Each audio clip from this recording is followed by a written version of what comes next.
Hello, I hope all is progressing well. Welcome to I Don't Know, We Can Talk About It, where we discuss myriads of topics reasonably, civilly, responsibly. My name is Kevin Dufresne. We're going to jump right into our topics. The first topic concerns libraries. Of course, libraries are important.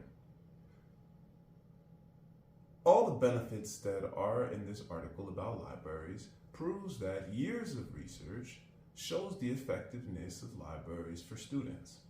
Personally, I really like libraries. I do enjoy encouraging people to read physical books. I appreciate the science behind reading physical books. Additionally, I appreciate all that library systems can do for students. Not just students, actually, individuals that may be passers-by of a particular institution or library.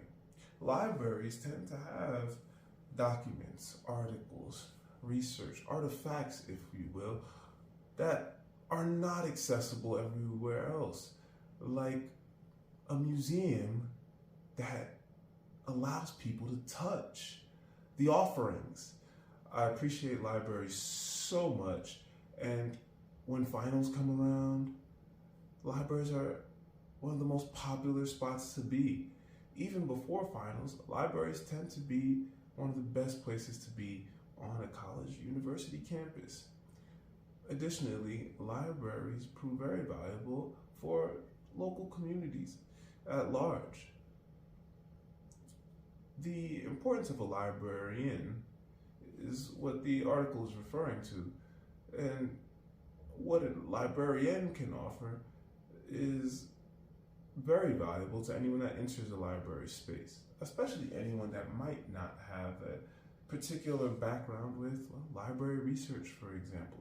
A library media specialist, another term that is in use for librarians, perhaps in other circles with different defining parameters, are very important to the fabric of understanding, well, not just a library, but what a library connects one to, whether that be research, whether that be books, whether that be just navigating systems of information.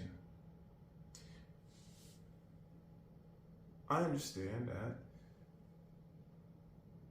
everyone comes from a different background of research, of learning, so going into a library might not be on everyone's radar. Though one reality is that not many people are completely aware of the extent that libraries are capable of going in terms of what a library is able to procure, what types of artifacts, documents, research are accessible through library systems. This type of information is not only reliant on the library system, it is also reliant on a specializing understanding of the flexibility of a library space. A library can help in many ways, and having a library is better than not having a library. Having a librarian is better than not having a librarian. I'd rather deal with a human being than a robot. I'd rather deal with face-to-face interactions than dealing with indirect interactions, especially if it's with a non-human entity.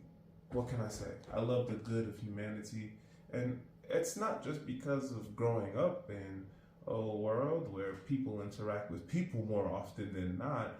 It's because there's a great value in people, in potentials of people, yes, though the actual fabric of people and their actual state of being, especially in connection with a process, such as being a librarian, such as working in a library.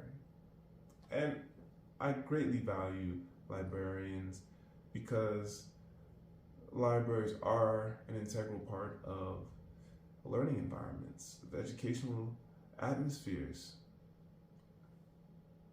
I'm not going to even try to imagine an educational design without a librarian and or a library. These are essentials to creating a valuable, if not more valuable, educational design, educational atmosphere. Realistically, learning at its root is receiving a huge appraisal when a library and a librarian are available in an educational, an environmental design in general, at large. Of course, I'm always on the side of the librarians. I'm always going to be the side supporter, the cheerleader of the good that comes from reading books, good research. And when I say reading books, I'm talking about physical books. We have plenty of science showing the importance, the benefits of writing by hand as well as reading physical books. And the data keeps growing. Additionally, we must acknowledge that a library space offers another area for individuals to gather for not just research purposes, though learning purposes for individuals that have differing abilities. When individuals have differing abilities, we need to acknowledge that not all spaces are best for these types of individuals. Where might one be able to find an accessible space for one's needs, especially if one has different needs than others, whether that be as a student, as just a learning individual? A library can be a space that is very accessible for any individual that may have different learning needs. With that, I'm always going to be a champion of libraries, librarians, of course, good learning parameters. And I'm always going to be a supporter of good science, because we have researchers doing all of this work to ensure that individuals are able to grow better in the long run.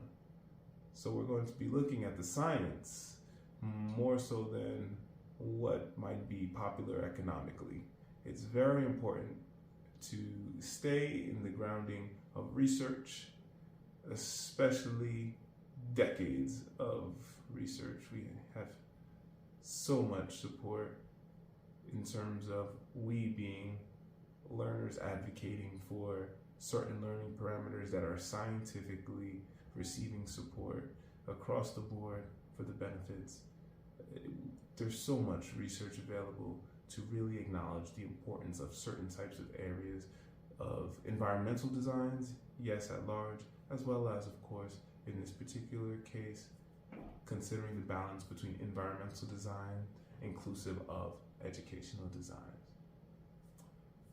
Next topic concerns girls' mental health, social media. Really, we're talking about youth, though the article is focusing on girls, young women, and what the correlation might be between how a young woman might feel in the realm of social media, the balance between this actual physical world away from the cell phone, in connection with the cell phone as well, without the cell phone, the with it. So the idea is that a factor may be social media. Of course, looking at prior research, one may gather that humans must look at the bigger spectrum of what individuals are dealing with. One situation involves the cell phone being so reflective. We sometimes deal with, if anyone is familiar, the story of Narcissus and Echo. Sometimes just the reflective screen can be so absorbing. Sometimes individuals don't even realize they're looking at themselves. This is one of the situations that comes up often, where whatever one person is looking at on one's phone can be somewhat something they're absorbing because they're acknowledging themselves in the phone. After a while of maturing visually and mentally, one can really move away from that balance, away from that type of situation, to acknowledge, okay, I am looking at my reflections at times, though I am also able to maintain my own balance, my own mind, while I'm looking at all these other things on the phone with all these other different energies, right? Because there are so many different people that others can be observing, so many different words that others may be reading, and all of these things are actually things that a person is, well, feeding themselves with, that people are feeding themselves with. And that's very different to understand when one has so much going on within a cell phone or a laptop or a computer, a desktop, or a video game console. There are so many avenues, so many apps to navigate that one might simply lose oneself within these different contexts. Then finally come around to realizing a different sense of awakeness, if they don't already recognize the shift. It's actually a concept I like to bring up in relation to when one watches a film or even a television show, a concept that works with the stage, of course. This is not even a concept that is in connection with technology that we have today. It's actually a concept that is very old, centuries old, concerning theater. When a person goes into the theater for this cathartic sense, this feeling of being elsewhere than where one is. The power of such a play, a theatrical element, is very important. And these are also parts that are in what people experience daily with social media. This is an older conversation, talking about flash systems in software, when people are going from website to website, talking about flash on screen. We have so much evidence showing that many people can experience a sense of distance, dissonance, a disconnect from reality whenever engaging within these certain theatrical elements that are, guess what, so accessible by a cell phone, by a laptop. So it doesn't surprise me that there might be some disconnect from what reality is presenting versus what potentially a reality is from some other place that's on the screen, that's through the screen, that's through the medium of the cell phone, the laptop, the desktop, whatever it might be. There is a clear disconnect that, of course, many people are not going to acknowledge. Because, for example, if one has so much to do in one's life presently, where one is physically, then one spends so much time elsewhere, though not really elsewhere. There's already going to be a clash there mentally that's already signifying from the body that we're experiencing an imbalance. We being the person's body and mind after going through that social media or cell phone experience that pulls that person away from reality. Let's be real. How many experiences in reality are grounding individuals to what's in front of them, what's directly around them? It's just easy to see what's going on in someone else's life versus to see what's going on in one's own life. That's just a reality. How much does that benefit the youth? So when we're looking at data, the data that we're observing right now, particularly in this article, is hinging on the development of, well, young women. I mean, what more can we say? Women are more than their bodies, of course. We understand that a conversation about women's bodies is so huge and women's rights are so important. Then we have a conversation of what does it mean to just simply be a human being? I mean, it's all right to have beliefs. It's all right to have your rights. That's important. Then after the fact, though, well, what is a human being? Not just a question for young women, but for all individuals that are developing, especially in this day and age when identity is such a new, somewhat conversation. Well, what does one want to do with one's life? At the beginning of the day, everyone has full control of one's life. Respectfully, arguably, I'm not going to speak for everyone, though figure that one may take as much control as possible over one's life if someone is not oppressing them, if someone is not repressing them. Usually repression happens from the self. So if one is taking control of one's life, not depressing themselves or repressing themselves, and no one's oppressing them, no one's hurting them physically, no one's harming them mentally, especially if the person feels in a situation as incapable of defending the self, like some children might be in. Some children might be in situations in which defending the self is quite difficult, though there are ways to overcome intelligently, safely. What does one want to do with one's life? There are so many avenues set for individuals to be cognizant of how one may grow. What developmental parameters are there for one to grow? If one wants to embark on a journey of one's own, then one is likely able to do so, though one has to make sense of one's life beforehand. So I think the conversation of what involves youth feeling the way youth feel really revolves around not just social media and the mediums of play, of theater, if you will. There are a lot more factors. Of course, we must consider parenting. What kind of environment is a child aware of? If a child is completely in a cell phone, just going from one place to another place, for example, a child goes from home to school, then rarely any few places in between, and most of the times reality, if you will, most of the child's reality is in a cell phone, then of course one has to understand a child will feel very different observing the real world around them. That's just reality. That's just science, though also just plain observation. If one spends 3 years in a room, then comes out into society, well, society is going to look and feel a lot different than if a person is actively being in society. The parameters of this discussion are vast. And the reality is, communities of people raise people. I'm always going to be a huge supporter of people supporting people, especially directly, because we do have different technology. Also, we have a lot of ways to learn how to use technology. And now, all of this technology is going down to younger generations that might likely have more access to the internet and, well, more technology that seemingly connects them.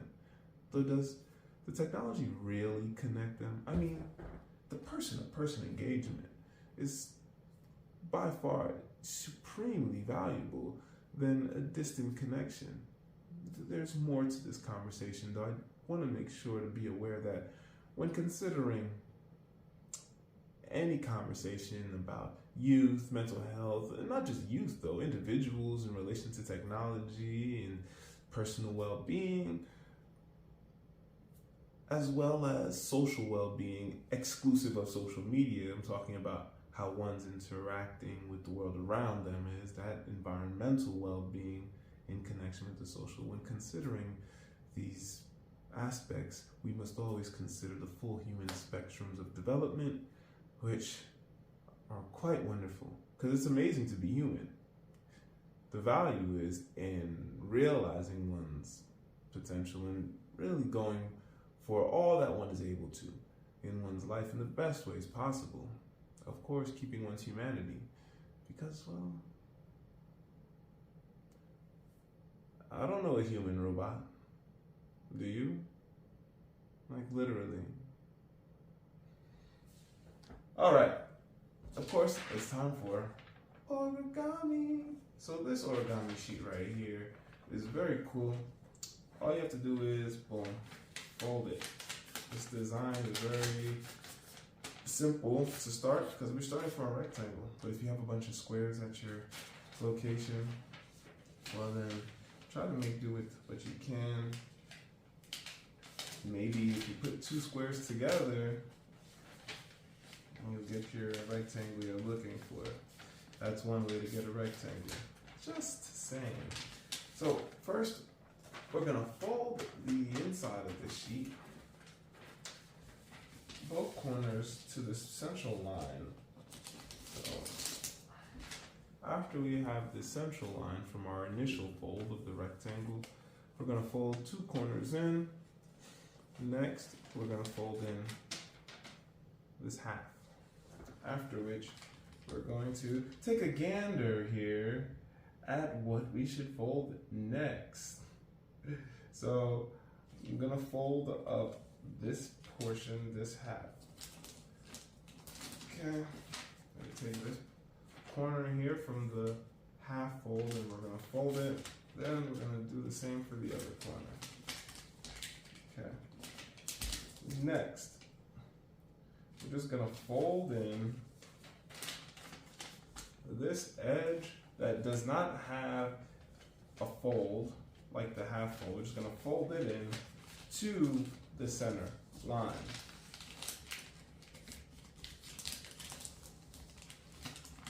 Now, if you find that it's uneven, just fold it as much as possible to the center line. Okay? Next, we're going to follow the instructions and we're going to turn this over and we're just going to fold each side in. So we can fold it about just from this corner and we'll meet it with this corner at the bottom starts, we'll meet it here. Okay, and then we're going to just take this fold here and bring it over. Okay. Next, we're going to actually slide in the bottom fold. So after we fold from our corners, we're going to slide in our bottom fold right here. Voila. Then we're going to turn the sheet over, same side, and we're just going to fold in. So where we fold is just like about halfway. Don't overfold. Fold in about halfway. And we're going to slide the fold in to the paper.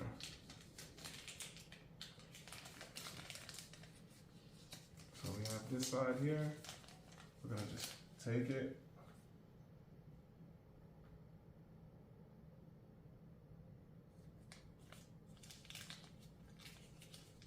We're going to just fold it inside. And we're going to have a nice little flat. There you have it.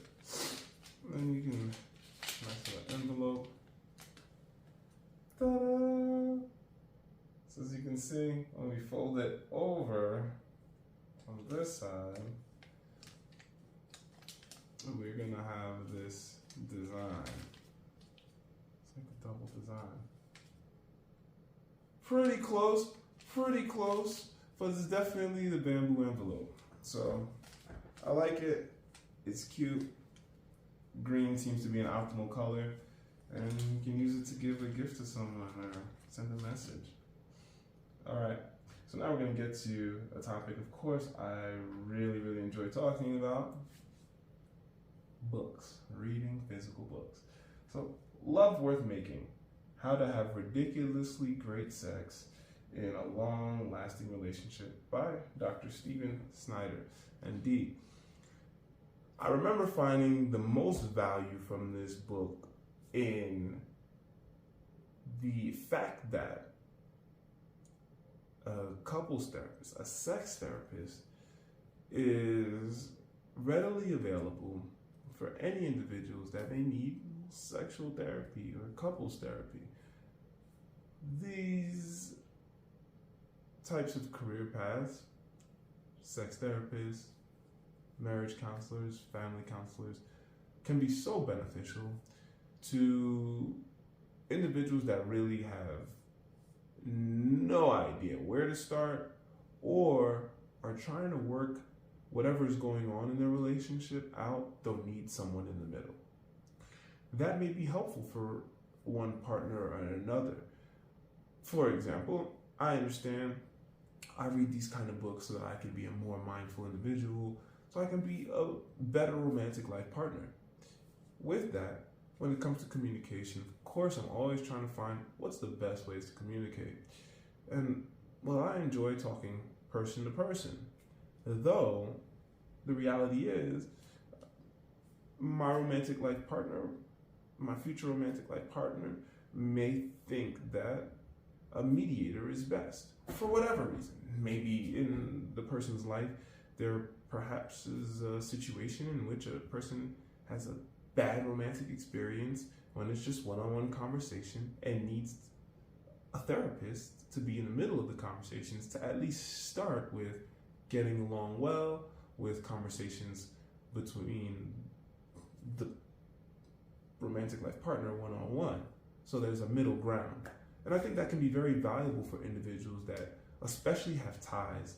I understand some people have familial ties, like children, for example, whatever a tie may be, that makes a person maybe feel more of an inclination to say, hey, let's try to figure this out. Let's try to work it out in a way that might not be apparent to us. And a way that might not be apparent to most people is, well, therapy.